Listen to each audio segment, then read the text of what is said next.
Vitória nossa pelo sangue de Jesus. Nós temos o prazer de lhe apresentar a fita cassete GG número 76. Contém uma mensagem inteiramente destinada à sua edificação espiritual, pregada pelo pastor Gesiel Gomes.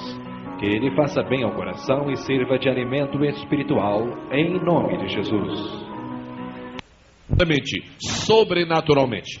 Primeiro nós vamos dar alguns dados históricos e depois vamos aos aspectos espirituais daquela história e depois vamos ver o que Deus nos ensina hoje sobre a história daqueles 3 hebreus. Onde aconteceu esse fato terrível a princípio e maravilhoso no seu final? Aconteceu em Babilônia. Mas como jovens crentes foram parar na Babilônia? Como? Por quê? Porque infelizmente o povo judeu, o povo de Deus, por alguns problemas de rebelião, de desobediência, de ausência de comunhão pessoal e íntima com Deus, chegou a sofrer o juízo de Deus e foi levado cativo para a Babilônia. O cativeiro de Israel na Babilônia me ensina 3 coisas principais. E eu quero passar isto para a igreja. Primeira, se o povo de Deus foi para o cativeiro, isto nos ensina a lição da soberania de Deus. Deus é tão soberano que Ele pode livrar do cativeiro quando nós confiamos nele, mas Ele pode mandar ou permitir que se vá para o cativeiro se nós desconfiamos dele. Em segundo lugar, esta passagem me ensina alguma coisa muito linda sobre o juízo de Deus. Se Deus não é juiz, se Deus não pode julgar, se Deus não pode fazer justiça, como nós vamos chamá-lo de Deus? Claro, Ele é um Deus soberano e Ele é um Deus juiz. Mas em terceiro lugar, o capítulo 3º do livro de Daniel me ensina que nunca vai ser apagada da história a graça de Deus. Por quê? Porque das cinzas do cativeiro, Deus levanta as chamas de um milagre. Glória seja dada ao nome maravilhoso de Jesus.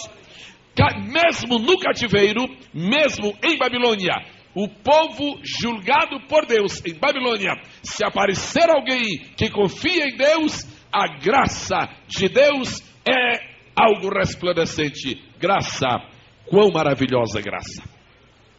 Se algum irmão ou irmã perguntar esta noite, irmão Gesiel, quais foram os resultados mais fortes do cativeiro de Babilônia? Será que Deus conseguiu tirar resultados positivos do cativeiro de Israel e Babilônia? Será?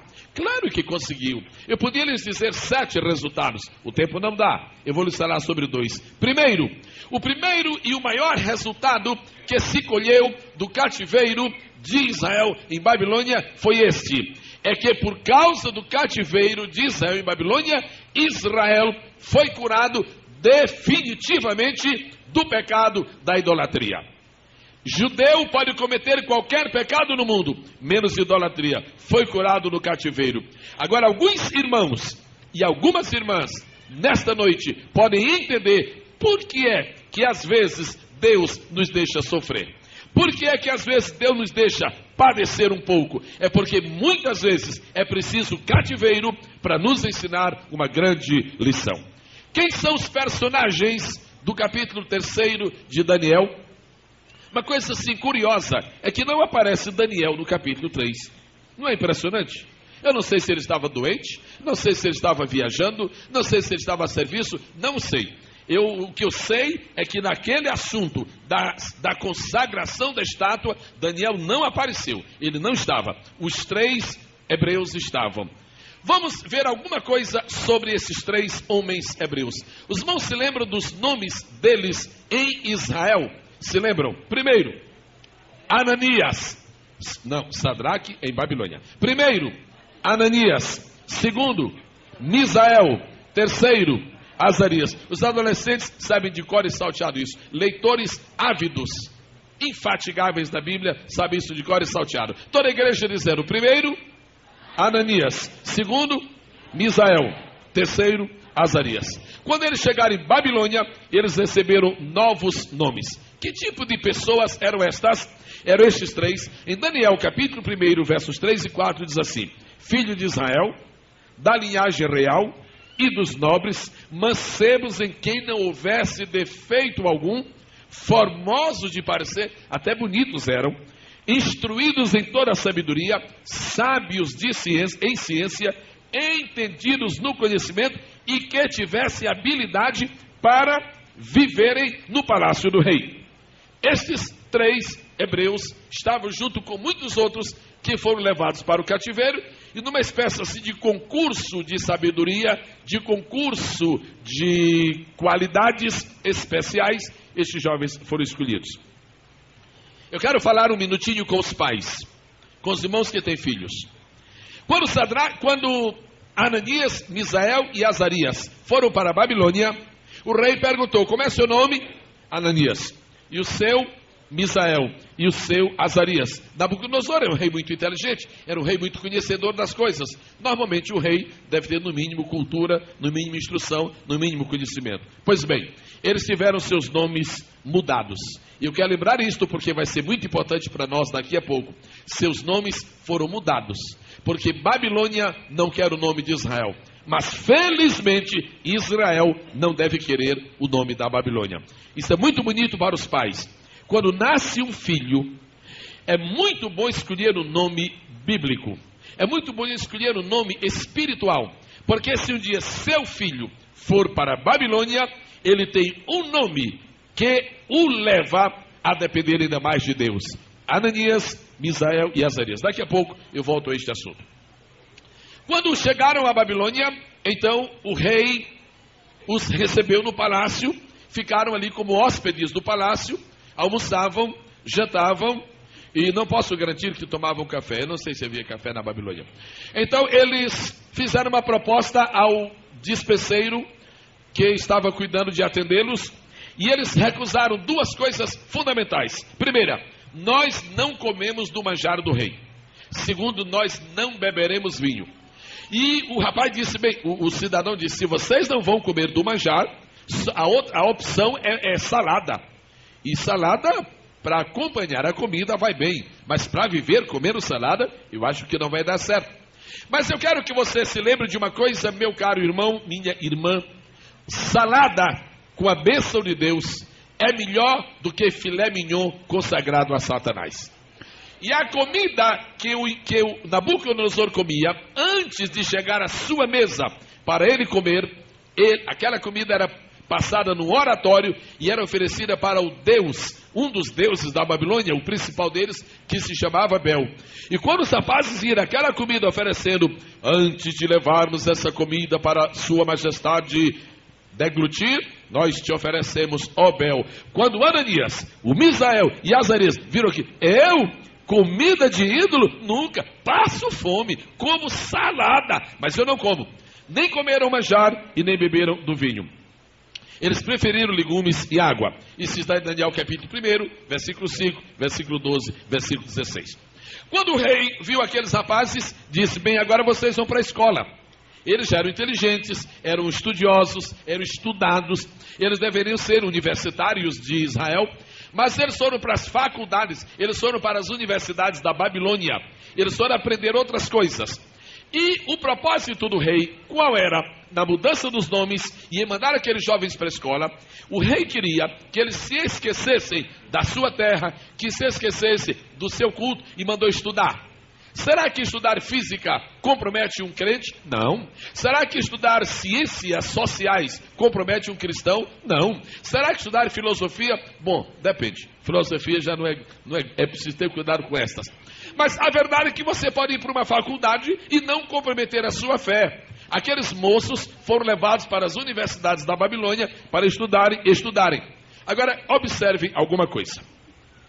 O que significa o nome Ananias? Se gostam de anotar, aproveitem e façam rapidinho. Ananias significa Deus é gracioso. Quando aquele menino nasceu, seu pai e sua mãe combinaram. Como vai ser o nome do menino? Vai ser Ananias. Deus é gracioso. Irmãos, me diga uma coisa. Os irmãos não acham que Deus se sente até comprometido em abençoar uma pessoa que tem este nome? Nome não salva, mas que esse nome ajuda, ajuda. Como é seu nome? Ananias, com muita honra. Que significa Deus é gracioso. Por que o irmão está sendo tentado a dar ao seu filho o nome de um artista de cinema? Por que a irmã está sendo tentada a dar para sua filha o nome de Babilônia? Cuidado, irmãs. Se a irmã dá para seu filho ou sua filha o nome de Babilônia, quando seu filho chegar na Babilônia, a primeira coisa que o rei vai dizer: oba, você é dos nossos. Até o nome já indica. Agora, quando chega um Ananias na Babilônia com esse nome, Deus é gracioso, ele diz: não, tem que mudar esse nome. Com esse nome você não pode ficar aqui. Esse nome é estranho, esse nome nos ofende. Teu nome me ajuda. Eu já agradeci muitas vezes a Deus pelo nome que eu tenho. E agradeço aos meus pais pelo nome que me deram. Gesiel. O nome que vem da língua hebraica e significa Assembleia de Deus. Os irmãos acham que eu vou mudar de nome? E nem de igreja. Bendito seja o nome do Senhor. O nome do outro moço é Misael. O que significa Misael? Se você tem um filho que se chama Misael, seria bom saber o que significa. Deus é sem igual. Agora você vê por que foi que ele foi para o fogo. Porque Deus é sem igual.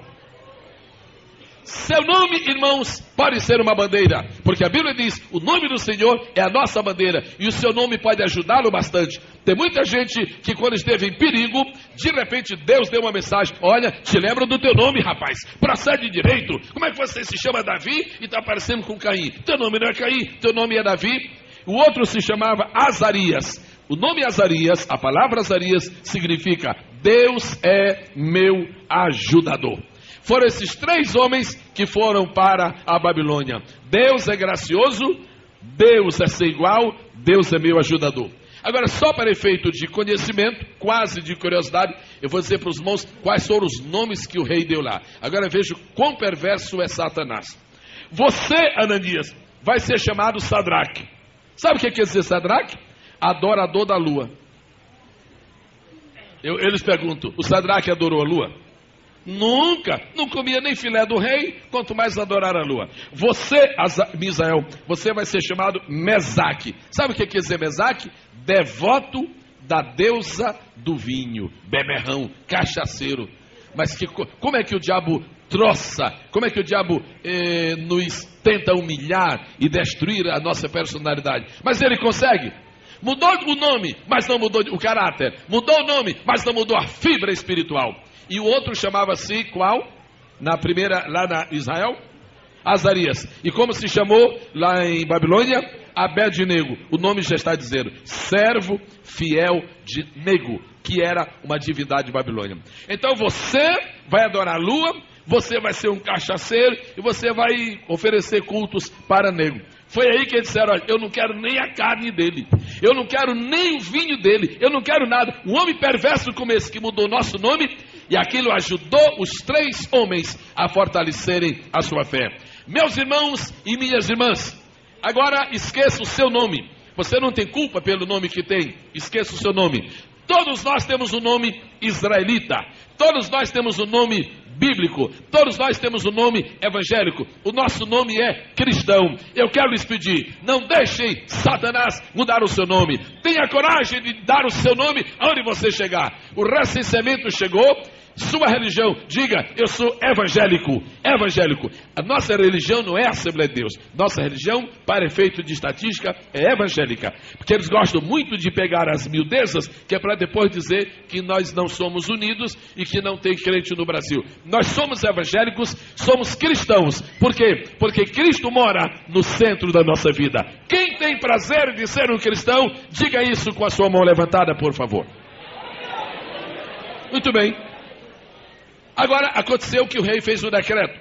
O decreto foi o seguinte: o rei fez uma estátua de ouro. A gente não sabe bem se toda a estátua era de ouro ou se era de madeira coberta de ouro. Porque se era toda de ouro, era muito ouro. Se era coberta de ouro, também era muito ouro. A estátua tinha 30 metros de altura por 3 metros de largura. 30 de altura, então era muito ouro. Terrível. Agora diz a Bíblia que aquela estátua foi erguida num campo, e todos os povos, línguas e nações que estavam adstritos ao reino de Babilônia foram convidados, foram convocados a prestar o seu culto ali. quem não adorasse a estátua no dia da inauguração seria lançado na fornalha. Quando começou a festa, a notícia chegou. Os denunciadores chegaram. O SNI da Babilônia começou a funcionar. Disse: olha, rei, o senhor não disse para todo mundo vir adorar? Disse. Mas todo mundo está adorando. Todo mundo não. Tem 3 homens no teu reino que não adoram, não se ajoelham. E pior ainda ficaram de costa para o santo. Ainda ficaram de costa para a estátua. Se quem são esses ordinários? Dá o nome deles. Ordinários, eles estão indo no teu palácio. Hipócritas, estão comendo a tua comida e te negando e sendo contra ti. Manda chamá-los. E mandaram chamar. Quem é? É o Sadraque, é o Mesaque e o Abednego. A tolice do Nabucodonosor foi a pergunta que ele fez. Foi aí que ele perdeu todo o bom senso. Quando ele chamou: é verdade que vocês não adoram? É verdade. Mas vocês não têm respeito a mim? Não temos, não, senhor. E vocês não vão adorar? Não. Mas escuta, porque Deus é me livrar. Quem é o vosso Deus que vos poderá livrar das minhas mãos? O homem é julgado pelas suas palavras. A Bíblia diz que o homem dará conta de todas as palavras que pronunciar no dia de juízo. O que arrasou, o que decretou a sentença de Nabucodonosor foi exatamente esta expressão leviana. Eu penso que tem alguns membros desta igreja nesta noite fazendo uma pergunta. Se pudessem, me perguntariam: irmão Gesiel, mas por que foi que esse Nabucodonosor fez essa estátua tão grande? Olha, na verdade, por que foi que ele fez? Eu gostaria de sugerir algumas ideias. Por que é que um homem faz uma estátua? Por que o Nabucodonosor fez? Primeiro, até aquela época, o rei Nabucodonosor nunca havia perdido uma batalha. E eu quero tirar lições espirituais. Sabe por que é que Deus permite que muitas vezes nós tenhamos algum pequeno fracasso na vida? É para nós não ficarmos bestas, para não ficarmos trouxas, para não ficarmos vaidosos, para não ficarmos soberbos. Se você só ganhar, você humilha os outros. Você se considera um pequeno Deus. Se você nunca tiver uma derrota, se você nunca tiver um fracasso, se você nunca apanhar, só vencer. Vocês aí, como é que vão aí por baixo? Porque eu cá comigo, eu nunca tive derrota. O rei Nabucodonosor nunca havia experimentado uma derrota militar. E por isso mandou fazer aquela estátua em homenagem a ele mesmo. Mas é um grande tolo. Deus nos permite o sofrimento, a tribulação e às vezes até ficar com ferida na perna igual Jó, para nós aprendermos a depender de Deus e sabemos que só Ele é puro, é perfeito e não sofre realmente derrotas. Mas havia uma outra coisa, uma segunda razão porque Nabucodonosor deve ter feito aquela estátua. É porque ele acreditava nos seus deuses e queria homenageá-los. É claro que Nabucodonosor está errado, mas eu queria tirar uma lição. Nabucodonosor acreditava nos seus deuses e queria homenageá-los, e homenageou-os com uma estátua de 30 metros. Irmãos, como é que o irmão está homenageando Deus? Eu fico pensando muitas vezes em irmãos que aniversariam, irmãos pobres, irmãos sem recursos financeiros, aniversariam, e quando aniversariam, eles fazem o seguinte: eles tiram 10 mil cruzeiros. Tem muita gente hoje no Brasil para quem 10 mil cruzeiros é muito dinheiro. Tem ou não tem? Tem sim. E aqueles irmãos pobres, simples, aniversariam e trazem 10 mil cruzeiros e dizem: pastor, aniversariei, estou dando 10 mil cruzeiros para as missões. Mas eu recebo esse bilhete aqui, fico pensando, eu sei que isso é um sacrifício, mas aquele irmão quer homenagear o seu Deus. E há outros que aniversariam e fazem um banquete, gastam 2 milhões de cruzeiros com churrasco, com os amigos, e não trazem um cruzeiro para a missão. Sabe por quê? Porque Nabucodonosor era mais fiel ao seu Deus do que nós ao nosso.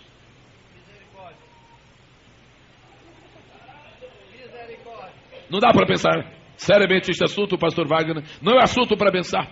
Como é que você homenageia o seu Deus? Qual é o valor que o seu Deus tem se você aparece no culto uma vez por semana? Esse que é o seu Deus? Que não merece ser adorado por você mais do que uma vez? Não, eu já fui. Que isso? Que isso? Eu agora vou. Não, eu já fui uma vez na semana. Nabucodonosor pensava diferente. Ele acreditava tanto nos deuses dele que disse: o meu Deus vale muito, eu vou levantar uma estátua de 30 metros e cobrir de ouro. E cobrir de ouro. O que é que você tem na sua casa dedicado para Deus? Estou falando espiritualmente. Nós não temos imagens, louvado seja Deus. O que é que você está fazendo para Deus e está cobrindo de ouro? Será que o nosso Deus, que é o verdadeiro, está recebendo o nosso culto com tanto fervor como os deuses falsos de Nabucodonosor? Ele pensava que eles estavam recebendo? Não seria uma oportunidade boa para nós pensarmos neste aspecto? Como é que você adora o seu Deus? Como é que você honra a Jesus Cristo? Os irmãos se lembram daquele tempo em que no dia da ceia as pessoas vinham para a reunião de ceia com vestido novo? As irmãs vinham. Eu me lembro disto. As irmãs compravam vestido novo. Para que esse vestido? É para a ceia. Sabe por quê? Porque queriam homenagear o seu Deus. Mas a dificuldade que nós temos às vezes para conseguir que uma pessoa use uma gravata, porque o seu Deus não merece nem que você use uma gravata por 2 horas. O que é que o seu Deus merece?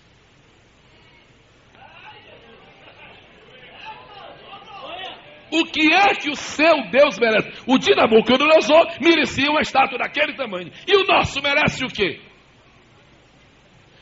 Deus lhe deu vida, lhe deu saúde, lhe deu graça, lhe deu sabedoria e lhe deu dinheiro. O irmão comprou um carro e já disse: esse carro aqui a igreja não pega, isso aqui é meu. É isto que o seu Deus merece? É isto que o seu Deus, que lhe salvou, transformou de miserável, desgraçado, em príncipe do reino do céu, merece? Nesse aqui a igreja não pega, isso aqui é para mim. É isto que o seu Deus merece? Isso aparentemente não tem nada a ver com a história dos hebreus, mas isso nos ajuda a entender quanto vale o nosso Deus. Agora vamos virar um pouquinho uma moeda para ficar um pouco mais, porque de repente, olhem por favor para esses irmãos que estão em pé. Senhoras, senhoritas, é duro ficar em pé. Tem uns que ainda estão segurando a parede, mas tem outros que estão realmente em pé, sem apoio nenhum. Olhe para eles. Por que é que os senhores estão aí? É porque o seu Deus merece isto. Cada noite de terça-feira, cada dia de ceia, cada culto de domingo, eu tenho aqui neste púlpito um prazer particular, uma emoção. Eu queria que o senhor soubesse, eu tenho uma emoção nova cada dia em que eu venho e vejo irmãos em pé. Irmãos, é uma coisa terrível ficar em pé sem apoio nenhum, é terrível. E a gente faz assim, e faz assim, é uma coisa, e ficam, e não saem. Por que não saem? Porque seu Deus, o nosso Deus, merece isto. Agora você deixou de vir à igreja porque não tem lugar? Seu Deus não merece nada mais. Seu Deus não merece nenhum esforço seu. Quanto merece o meu Deus? Nabucodonosor disse: meu Deus merece uma estátua. Às vezes eu noto, paramos de receber ofertas de missão nos aniversários, porque o nosso Deus não merece, ou é porque merece e não temos, e não sobra. Quanto merece o nosso Deus? Eu estou insistindo nisso para você levar para casa. Temos dinheiro para comprar uma televisão para morrermos espiritualmente com ela, mas não temos dinheiro para darmos o dízimo. Sabe por quê? Porque somos mais incrédulos neste sentido, talvez, do que Nabucodonosor. Porque nós falamos a mensagem da verdade. O povo vem cada terça-feira aqui. É ou não é? É. Se fosse fantasia, ninguém viria, porque isso seria da nova era. Muito bem. Outra razão porque o rei fez aquela estátua é porque ele sonhava com uma religião universal. É porque o rei era ecumênico. Ele sonhava com uma religião universal. Por que vai ficar um? Um adora um, outro adora outro. Cada um tem um templo. Que isso? Vamos acabar com isso. Faz uma estátua que todo mundo veja, 30 metros, até quem mora no vale vai ver, e vamos ter muito cuidado, irmãos. Ecumenismo sempre foi uma praga e há de sê-lo enquanto puder existir. A outra razão por que Nabucodonosor fez aquela estátua é porque tem sido uma mania velha, antiga de Satanás, querer que o homem se glorifique a si mesmo e tome o lugar de Deus. Agora, só um detalhe: quantos cúbitos de largura tinha a arca, a estátua? Quantos cúbitos ou côvados? Quantos côvados? Rápido. 6? Não. 60 de largura. E quantos de altura? Quantos? 6. 60 de altura e 6 de largura. 60 de altura e 6 de largura. Porque esta é a medida bíblica que está sendo dada em Daniel 3. Qual é o número que prevalece nesta medida? É o número 6. O número do homem. O número de quem realmente não conhece Deus. Tudo na Bíblia é importante. Eu lhe deixo esse detalhe. Agora, o pior da estátua é o seguinte. Em Daniel capítulo 2, Nabucodonosor comeu o capim. Não foi? Em Daniel capítulo 2, Nabucodonosor comeu o capim. Depois que terminou de comer capim e voltou o juízo dele, fez um decreto, agora todo mundo, vamos ser crentes, vamos adorar a Deus. Um tempo depois, voltou a idolatria e fez uma estátua. Qual é a lição que nós aprendemos? Se Deus não tiver misericórdia do homem, ele será sempre a criatura mais ingrata do universo. Que terrível. Sigamos. E a fornalha? A fornalha tem um problema sério. Vamos ver como foi que aqueles rapazes, aqueles homens, aqueles 3 falaram. Não necessitamos de te responder sobre este negócio. Para o rei era um desaforo, para Deus era heroísmo. Vamos ficar com Deus. O nosso Deus a quem servimos é quem nos pode livrar. Terceiro, Ele nos livrará do fogo ardente. Quarto, Ele nos livrará da tua mão. Mas eu quero que cada membro desta igreja, cada irmão e irmã que nos visita, guarde uma palavra daqueles 3. No final, eu volto a ela. E se Deus não nos livrar do fogo, mesmo assim, nós vamos e não adoramos. Você só é crente quando Deus lhe livra? Você só é crente quando Deus faz milagre?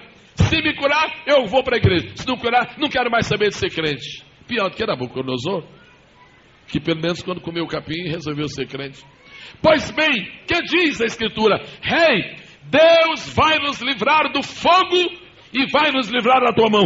E se não livrar, ainda assim seremos fiéis a Ele e não adoraremos.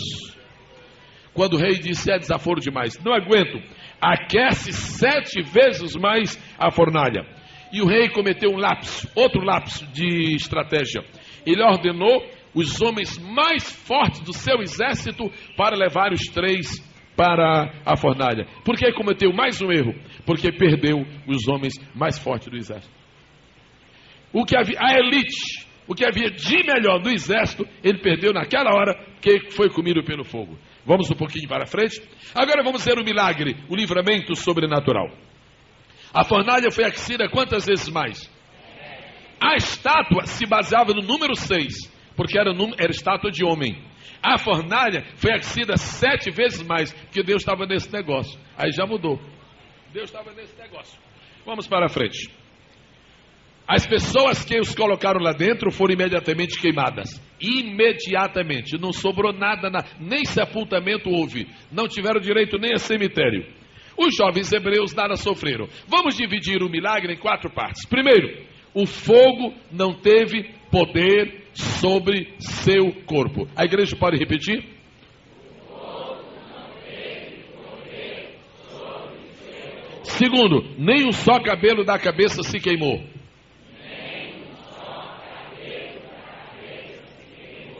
Terceiro, nem as suas capas se mudaram. Agora o maior milagre está aqui, na 4ª parte. Nem cheiro de fogo tinha passado sobre ele. Nem cheiro, falem, nem cheiro de fogo. Outra vez. Você pode passar pela maior tribulação desta vida, pelo maior fogo. Quando Deus lhe tirar daquela tribulação, não vai ficar nem cheiro de fogo. Agora, um adolescente está perguntando, mas pastor, e não se queimou nada? Queimou sim, senhor. Queimou sim. Queimou. Ouviu uma coisa que se queimou. O que foi, coral voz e mão?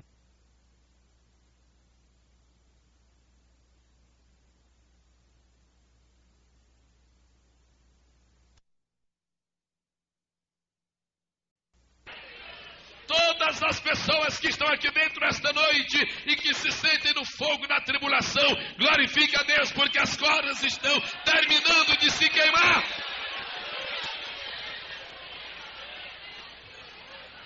Eles entraram amarrados, entraram atados e caíram. A Bíblia diz que caíram. Quando foram jogados, caíram. Eles não ficaram em pé porque não podiam andar. E a única coisa que se queimou foi a corda. Se Deus se deixou entrar na fornalha, é para você ficar andando lá dentro, no meio do fogo. O rei ficou apavorado. Olha o rei aqui dizendo, eu já vi muita coisa. Eu já vi até homem comer capim. Ele próprio. Agora, gente andando no meio do fogo eu nunca ouvi. Somos nós que estamos andando no meio do fogo hoje. O rei viu aqueles homens em liberdade dentro do fogo e viu que havia um quarto homem. Quantos os homens lançaram? Quantos havia? Quem pôs aquele quarto homem dentro? Ninguém pôs. Ninguém precisa pô-lo. Ele desceu do céu e entrou na fornalha. O rei, quando viu os 4 homens, bradou. E eu quero ler o que diz a Bíblia. 3:26. Sadraque, Mesaque e Abednego, servos do Deus Altíssimo, saí e vinde. Para ir para o fogo, ele diz, ide. Mas para dar o testemunho, vinde. O mesmo que te expulsou por causa da tua fé, vai te chamar um dia para ouvir o teu testemunho.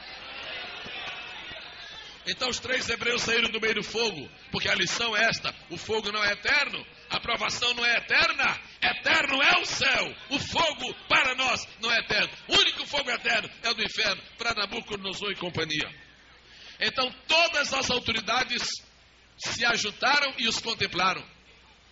Quando os 3 foram acusados de não adorar a Deus, foram acusados por um grupo, o SNI, uns informantes da polícia, a polícia secreta, ninguém sabe nem quem foi. Para você ser levado ao fogo, qualquer um pode levar. Agora, para você dar o testemunho, tem que chamar prefeito, sátrapa, autoridade. Traz o coronel, o comandante da polícia, traz o consultor-geral da República. Todo mundo vai ouvir a tua vitória. Algum dia, o mundo inteiro verá a igreja glorificada ao lado do Senhor Jesus, porque assim está escrito. Aleluia! E não restou outra alternativa para Nabucodonosor, ele glorificou o Deus dos hebreus. E o rei confessou, olha só entenda aqui uma coisa, vocês confiaram em Deus e Deus livrou vocês. Eu vou fazer um decreto e é o seguinte, quem não aceitar esse Deus de vocês, vai ser despedaçado. Bom, isso é com o rei, né? Isso é assunto com o rei, não era com os rapazes. E diz a Bíblia que ele concedeu privilégios para aqueles homens. Eles foram prósperos. Como foi essa história desse quarto homem? Está meio esquisito aí. De onde veio esse homem? Não estava com o rei. Não era um dos 3. Não era Daniel. Nada de Daniel. Quem era este homem? Vamos falar por 2 vezes esta palavra. Começa com a letra T de tábua, de tamanco. Teofania. Uma vez. Segunda vez. Teofania. O que quer dizer esta palavra teofania? Teofania é uma aparição de Jesus no Velho Testamento antes da sua encarnação. Os irmãos se lembram que no livro do profeta Miqueias está escrito que Jesus saiu muitas vezes. Não saiu só uma não. Olha o que diz aqui. Diz assim: e tu, Belém Efrata, posto que é pequena entre milhares de Judá, de ti me sairá o que será Senhor em Israel. Claro, está falando de Jesus. E cujas saídas são desde os tempos antigos. Ele é acostumado a sair. Isso aqui está dizendo, eu li Miqueias 4:2. Isso aqui está dizendo que Jesus saiu do céu muitas vezes. Mas para ir aonde? Ao Sol, Netuno, Plutão. Não, foi para vir aqui à Terra. Teofania, só que não era encarnação. Encarnação foi uma só, no ventre da Virgem Maria. Mas aqui diz, cujas saídas, ele já saiu muitas vezes. Um dia ele saiu, foi à casa de Abraão. Quem se lembra disso, diga amém. Um dia ele saiu, quando o Josué olhou assim, mas que é esse general? Você é dos nossos ou dos nossos inimigos? Quando ele falou, Josué tremeu. Não, o senhor me perdoe. Eu pensei que estava falando com gente aqui de baixo. Era o príncipe dos exércitos. Eu disse, eu sou o príncipe dos exércitos do Senhor. Teofania. É a isto que se chama o anjo do Senhor no Velho Testamento. Quantas vezes o anjo do Senhor, no caso específico de Abraão, foram 2 anjos à casa de Ló, e foram 3 anjos à casa de Abraão. Por que só foram 2 à casa de Ló? Porque aquele terceiro não podia ir à casa de Ló, era o anjo do Senhor, ficou conversando com Abraão, e a Bíblia diz que ele estava falando como Deus. O diálogo é muito conhecido. Pois bem, isso é uma teofania. O Senhor Jesus vindo a este mundo em forma humana, sem que tivesse corpo humano, sem que fosse o processo de encarnação. O quarto homem é o Filho de Deus. O quarto homem é Jesus. Esta é a autoridade que Jesus tem de dizer o que ele disse em Mateus 28. Eis que estou convosco todos os dias, até a consumação dos séculos. Hoje, nós já o conhecemos, ele veio em forma humana. Antes da encarnação, ele veio em forma teofânica. Ele veio como teofania e veio não para habitar entre os homens, mas veio só para dar assinar o ponto. Sadraque, cheguei. É só para vocês não ficarem aí tristes. Porque quando vocês estão comendo salada lá no palácio, eu não preciso descer. Tudo bem. Agora, quando vocês entram no meio do fogo, eu preciso estar perto de vocês. Irmãos, esta é uma razão porque Deus muitas vezes permite tribulações para nós. Quando você não tem tribulação, você não ora, ou então ora pouco. Quando você não tem aflição, não tem nada, quando o dinheiro está sobrando, uma vontade de comprar um iate. Mas olha, meus filhos, onde nós vamos amanhã? Feriado, vamos ao Tivoli, está sobrando dinheiro aqui. Quando está tudo bem, nós pensamos em lazer, só em prazer. Mas sabe o que? Eu li no jornal, que coisa tremenda, tem um preço tão bom agora, $700 a gente vai à Disneylândia, vamos lá. Aí ele diz, esquecer de mim. Aí deixa vir uma tribulaçãozinha. Só que na tribulação, o quarto homem vem. Às vezes você vai à Disneylândia, não tenho nada contra ela, nem a favor, não ganho nada por ela, nem dependo absolutamente, mas às vezes você pode ir lá sem o quarto homem. Só que nos piores, nos mais difíceis momentos da vida, quando todos nos desamparam e aparentemente estamos perdidos, é aí que chega o quarto homem, e ele se manifesta, e ele traz a vitória para nós. Agora eu quero chamar a atenção dos irmãos para um detalhe. De onde veio o Senhor? Ele veio do céu.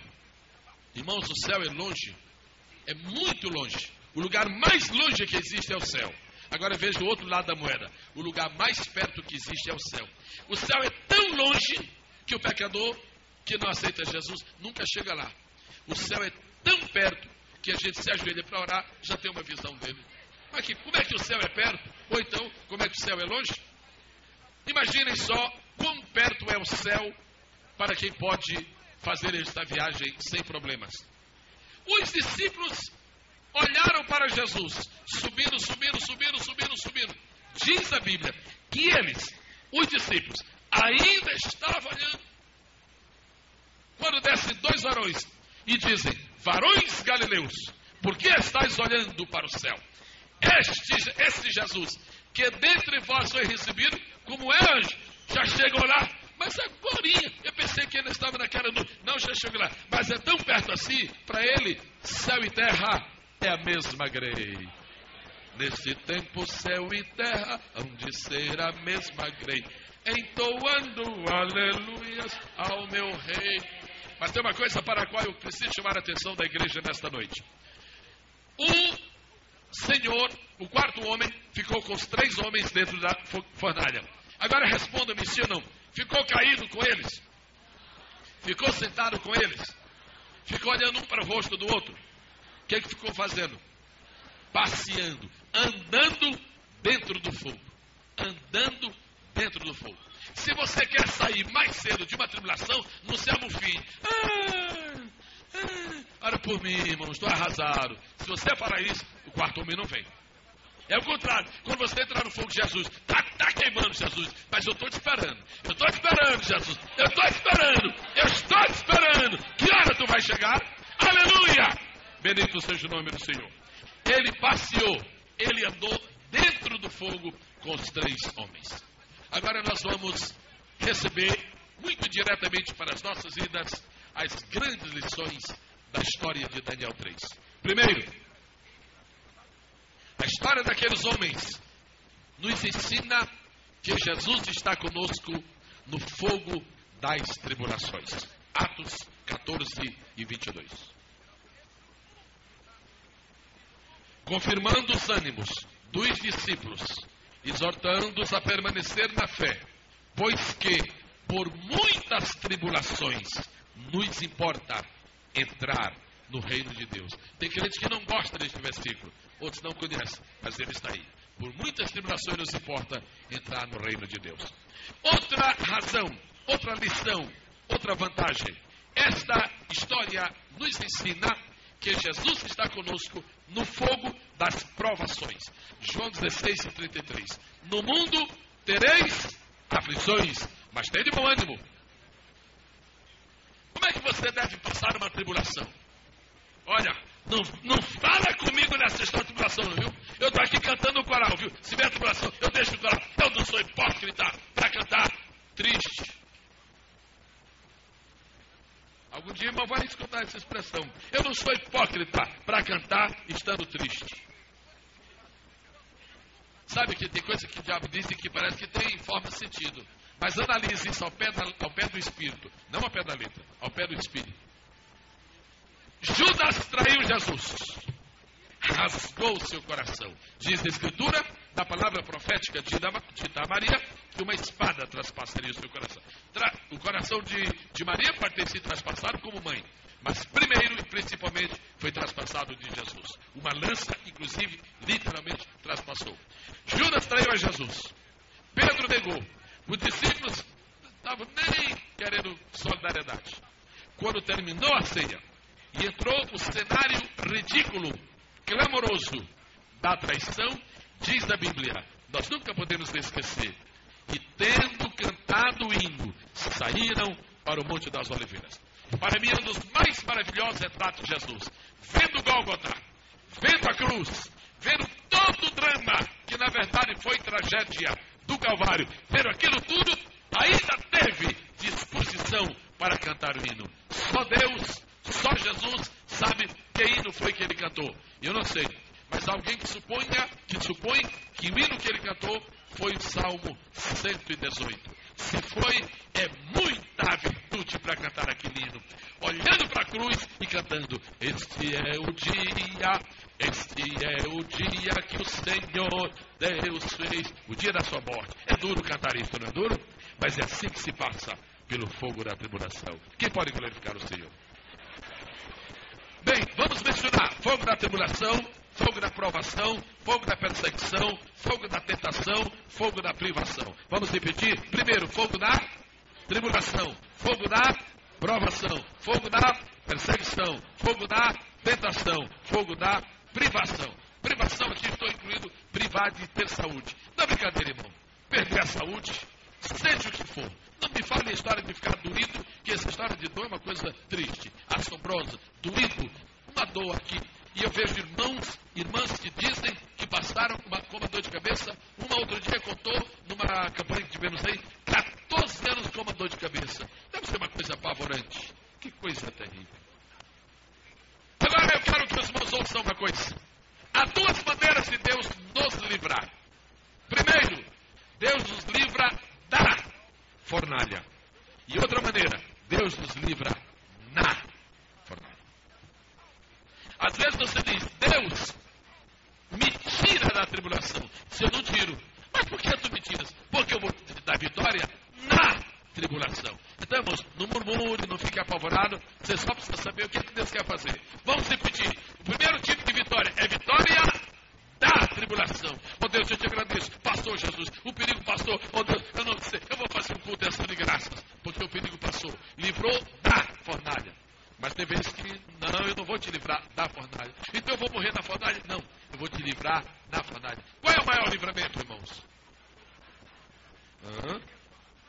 Na fornalha, né? Claro que a história dos hebreus é muito mais bonita do que outras por aí. Mas por que foi que o quarto homem desceu? Eu não disse ainda por quê. Nós só falamos aqui algumas coisas, mas por quê? Eu quero que você guarde uma palavra especial de Deus. Jesus desceu do céu em forma de quarto homem e livrou aqueles 3 jovens por algumas razões. Primeira, porque eles prepararam o caminho. Eu quero pedir que a igreja repita. Primeiro, no princípio deste culto, a primeira palavra que eu disse hoje aqui, quando eu cheguei, quem estava se lembra, foi que nós precisamos preparar o caminho. Muita vitória que nunca algum crente recebeu, a culpa não é de Deus. Deus não me ouve, Deus não me escuta, Deus não tem piedade de mim, mas eu não sei fazer comigo, porque eu não sou mais nem crente. Há algumas vezes que Deus não lhe responde. Por quê? É porque você não preparou o caminho. Você lembra do que eu contei aqui, acho que foi no domingo passado? Que quando chegamos lá em Governador Valadares, o avião não pôde pousar. O avião chegou, quando foi pousando na pista, fez assim, ó, desceu e subiu de novo. Mas por quê? Porque havia um boi na pista. Se Deus não está te dando vitória, é porque tem boi na pista.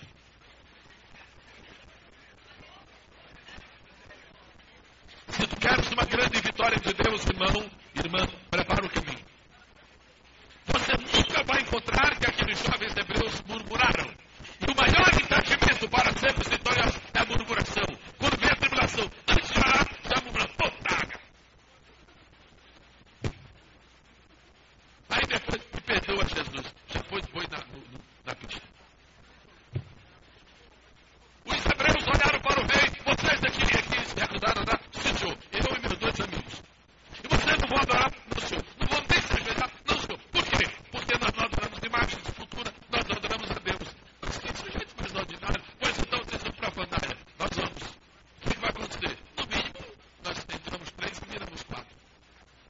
Você tem que preparar o caminho. Você tem que preparar o caminho. Porque quando vem nós pedimos a esta igreja, a alguns irmãos que jejuem por uma razão especial.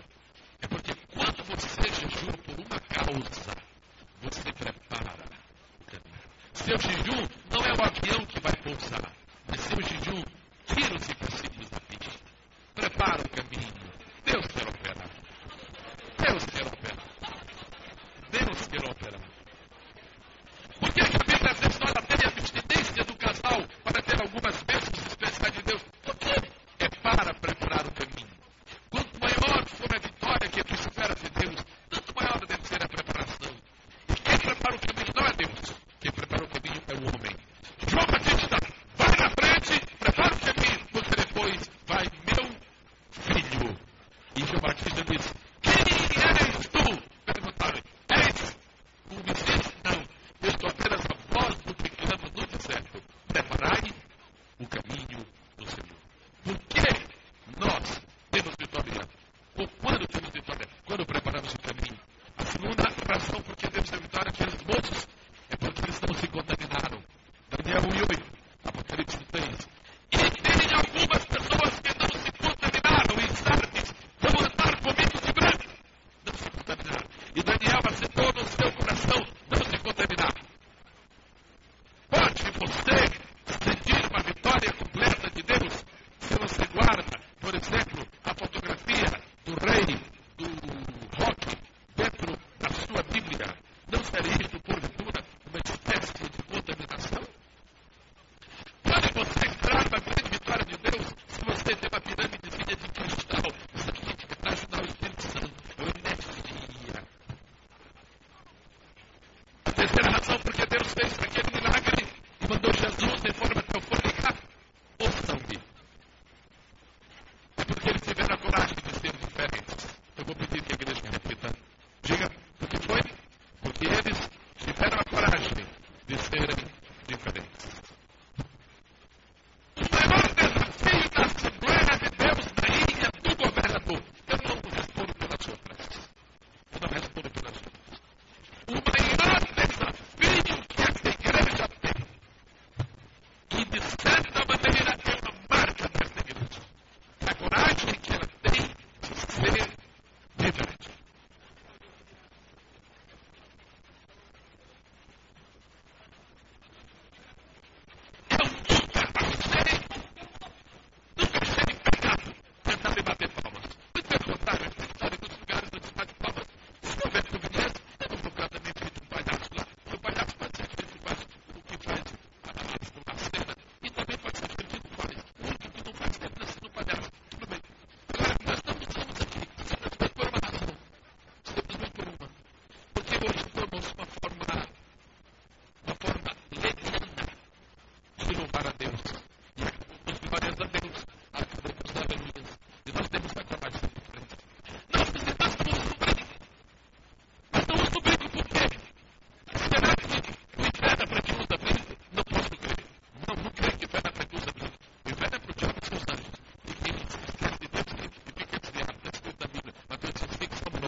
se uma criatura faz pá, pá, pá, pá, e olha para o púlpito esperando aplauso, Deus não está nesse negócio. Nós ficamos sem bateria e queremos o quarto homem.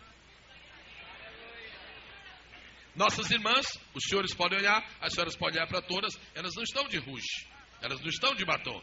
Suas unhas estão atrás. Pode olhar. As mães, se quiserem, podem mostrar aí para todos os visitantes e uns para os outros. Não usamos. Por quê? O irmão acha que quem usa isso vai para o inferno? Não, senhor, não acho. O que eu acho é que é uma coisa especial ser diferente. Ainda tem uma igreja no Brasil que não usa batom, que não usa as coisas. Ainda tem. É a coragem de ser diferente. Aquele moço chegar e disser, todo mundo aqui come bife condenado? Come. Todo mundo aqui come bife do orixá? Come. Todo mundo aqui come filé mignon consagrado a Abel? Come. Pois nós não comemos. Que isso, rapaz? Nós não comemos. O que vocês comem? Salada. Eram dietistas, né? Saladas. E cerveja? Não. Essa igreja não é a igreja da cerveja. Essa igreja é a igreja do quarto homem. A igreja do quarto homem não tem cerveja.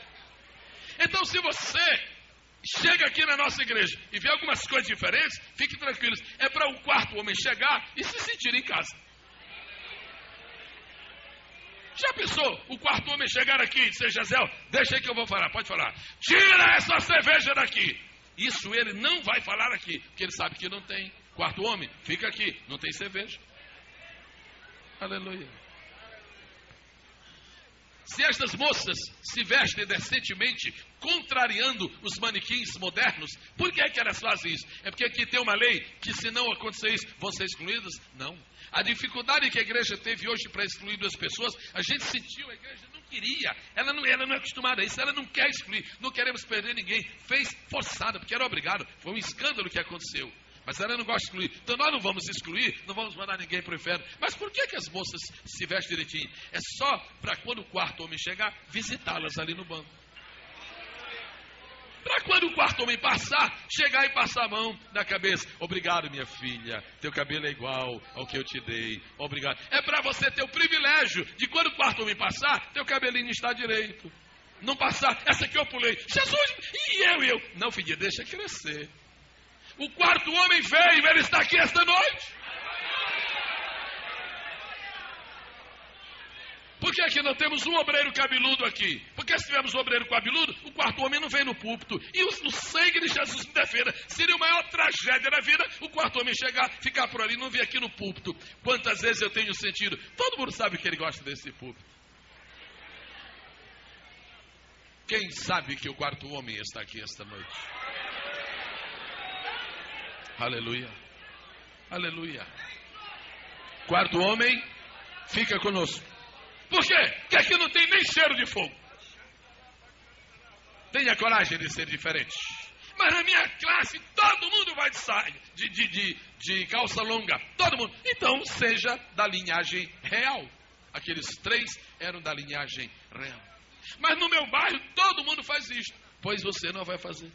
Não, mas acontece que naquela igreja, todas as moças que se casam não são mais virgens. Tudo bem, mas aqui nesta igreja nós mantemos os velhos padrões. Quais são os velhos padrões? Os padrões do quarto homem. Cantar de Salomão está lá, uma apologia às virgens. Bonito. O quarto homem foi que escreveu o Cantar de Salomão. Um deles chegou, interessante. Quem é o quarto homem? Interessante. Estou em casa. Mas vê, esse é o meu povo. Oh, que beleza. Que beleza. Os irmãos não veem de vez em quando tem irmãos que, não coisas espetaculares, estranhas não, mas tem irmãos assim que você sentiu que ele tomou assim um choque. Não foi nada, é que o quarto me encostou assim a mão nele. É claro que ele vai sentir o choque. Outro dia teve um obreiro que sentiu o poder tão grande que foi lá embaixo, ficou com a cabeça no chão. Ninguém censurou, ninguém disse nada, ninguém nem tocou, respeitou. O que era? Ele estava recebendo um recado do quarto, uma mensagem do quarto homem. Fica aqui, quarto homem. A igreja vencedora é aquela que recebe o quarto homem e visita. Quem pode dizer amém? Eu quero terminar esta mensagem dizendo-lhe 4 coisas. Aqueles 3 jovens hebreus, sendo vencedores naquela fornalha de fogo ardente, eles são um modelo para nós. Primeiro, se você é crente, você deve estar preparado para confessar a sua fé publicamente. Muitas pessoas não sabem por que os crentes passam tribulações. É porque na tribulação os hipócritas desaparecem. Na tribulação os falsos crentes se diluem como água, como sorvete. Na tribulação só ficam os verdadeiros. A tribulação serve para provar. Sabe o que diz a Bíblia? Diz o seguinte: a vossa fé provada como ouro no fogo. Em segundo lugar, nós aprendemos e guardamos esta grande lição. A história dos 3 hebreus, com o quarto homem, nos ensina que uma fé que não custa nada é uma fé que não vale nada. Uma fé que não enfrenta problemas não é uma verdadeira fé. Uma fé que não tem um preço a pagar, isto não é fé, isto é apenas uma crença. Em terceiro lugar, e há muitas pessoas que vão precisar de ouvir o que eu vou dizer agora.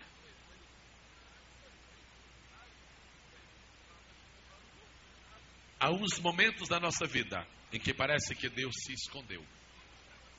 Isso já passou com você, já se passou comigo. Há um momento na vida em que parece que Deus se escondeu. É aquele minutinho, é só um tempinho, é rápido. Quando os 3 hebreus foram jogados na fornalha. E aquele momento em que ainda não havia chegado o quarto homem. Porque o quarto homem não chegou primeiro. Primeiro chegaram os hebreus. O que fazer quando aparentemente Deus não está nos escutando?